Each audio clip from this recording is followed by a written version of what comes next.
So I did find a beautiful spot by this river to record a little video for you, but I'm going to have to put the phone down on a rock over here because I didn't bring my stand with me. But yeah, it is what it is today.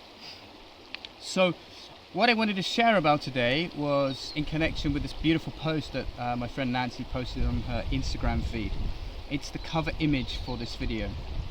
Two little dogs sitting on a deck looking out over the sea or the river, and one of them's got angel wings, and the other one says, "They still talk about you, you know." And the other one says, "Yeah, I know." And it got me thinking about lots of things, about the nature of life, the nature of this incarnation, what happens to us when we leave our body, and I wanted to talk a little bit about that today. I'm thinking especially about a particular friend of mine whose father is very ill and is potentially very soon about to leave his body. And we were talking around this subject, and my friend was asking me, you know, what should I do? You know, I feel I need to hold it together for my family's sake, so I can be there to support them. And at the same time, you know, I'm going through this processing, this emotions, and I'm not really sure how to deal with it all.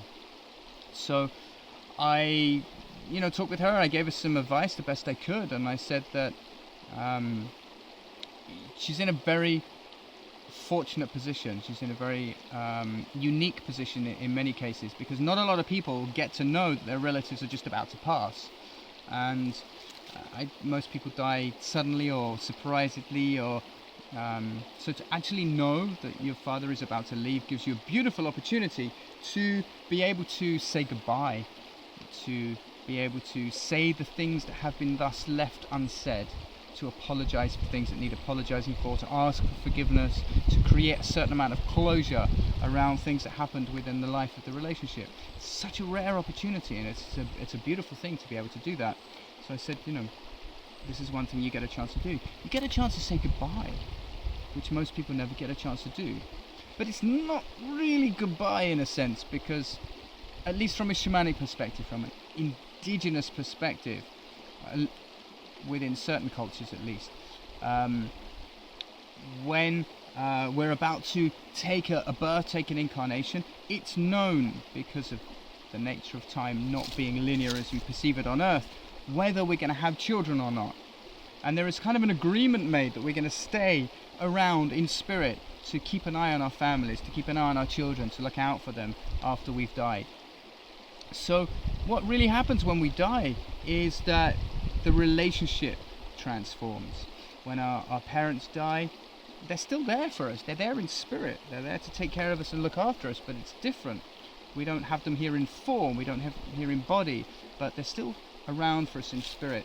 So we can still connect with them, we can still communicate with them, we still have a relationship with them, though perhaps it takes a little more work on our side to be able to connect with them and to feel their presence, but it's absolutely doable. The other thing I said to my friend was, I can appreciate why she might need to feel that she has to be there for her family. In many senses, she's the spiritual one in the family. So she feels this responsibility to take care of them. And there's nothing wrong with that at all. It's a very beautiful thing. She has to allow herself to grieve for the loss of her father, because it's a very deeply emotional thing. You know, this man gave you life, and the relationship she has with her father is very close, and you know, to lose him in physical form is a thing, you know. So to grieve for that loss is it's essential. It's really important to allow those emotions to come out. By suppressing them and keeping them in, that could cause many problems emotionally and also physically in terms of illness later in life. So very important to allow that grieving process, and to allow the family to go through that grieving process as well. But at the same time, having this awareness of the spirituality, the overarching nature of our spirit being an eternal thing, and the dying of the physical body being merely a transformation of energy from one form into another. It's not really a loss. And to know that intellectually, to allow the emotions to flow, you can do both. You don't have to hold it together and not grieve. You know, holding it together doesn't mean that you don't allow the emotions to flow. It's really important to do both. And also to remind her family that they can do both as well is a very valuable thing. Most people in the throes of this kind of emotional situation don't have or give themselves the opportunity to think about these things in a rational way, and therefore kind of get lost in the emotion or lost in the mentality of what they feel obliged to do, and don't realize that both are not only important but essential. So that was my advice to her. Beautiful post. We're all eternally there. We're all eternal beings, and we never lose any relationship.